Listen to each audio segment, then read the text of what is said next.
Hi. I thought I'd better show you a recipe because it's a good idea. For this you need a pan with a lid. Okay. You need cooking oil.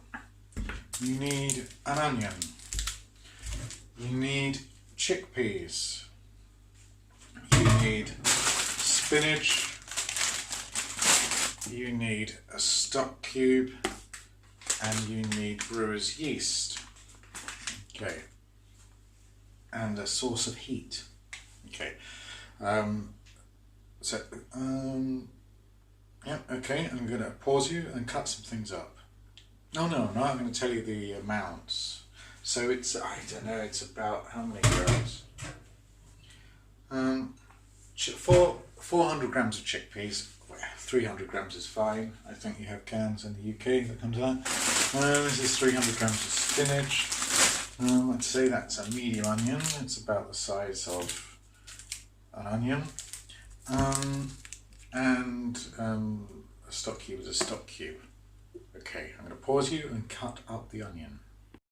Okay, I've cut up the onion. I'm frying the onion for between 5 and 10 minutes until it gets translucent, basically. I've also decided to put a couple of cloves of garlic in. Garlic you should add after the onion.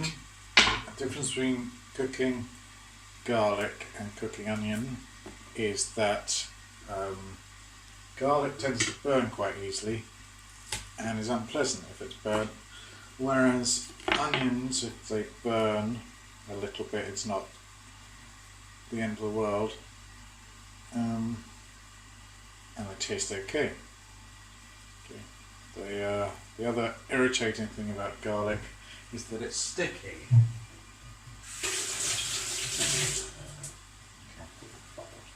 So if you've got a garlic press, you can use it. You don't have to. If you don't want to wash it up, just cut it up with a knife.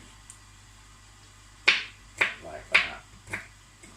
The onion's been frying for about 3 or 4 minutes now. Okay, and it's still looking pretty raw, but it's getting there. So I'm frying it with the lid on.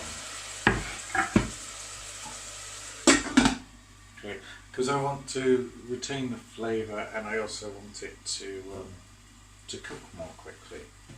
At this stage I'm going to put the stock cube in, because we've got some water and some oil in there. Water from the evaporation from the onion and breaking down the onion. Okay, I'm going to pause you. So that's been cooking for about 7 minutes, I guess, and it looks like that. That's with the stock cube. Okay.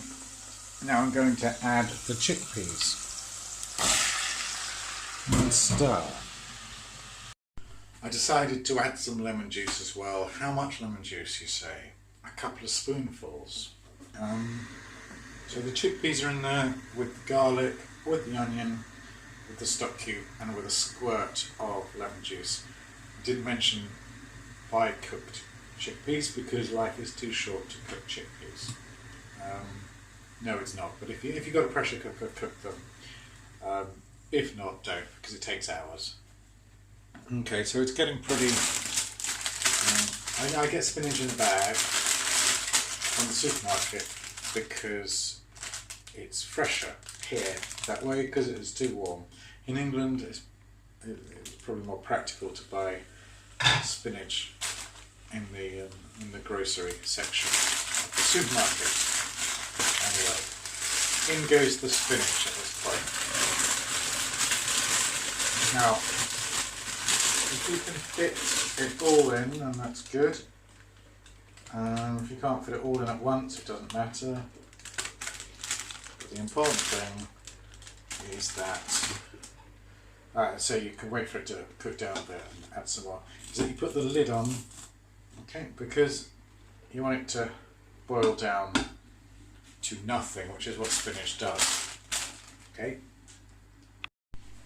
This is the only point when you put the spinach in that it's really possible to, you don't need to stir it, by the way, at this point, because the pot's too full. So it looks like this.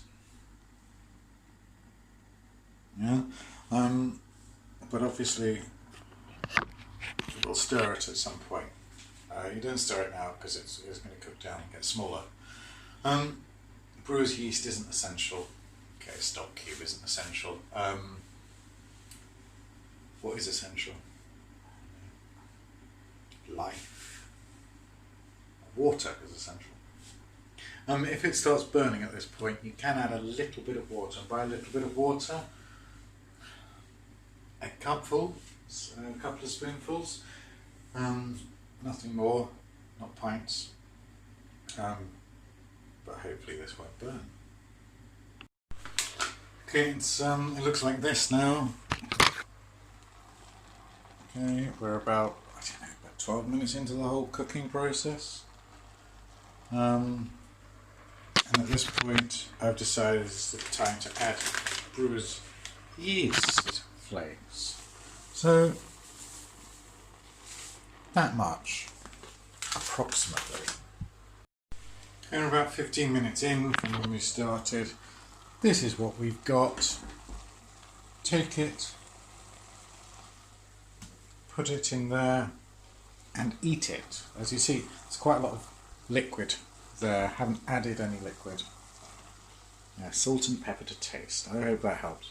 Okay, see you soon.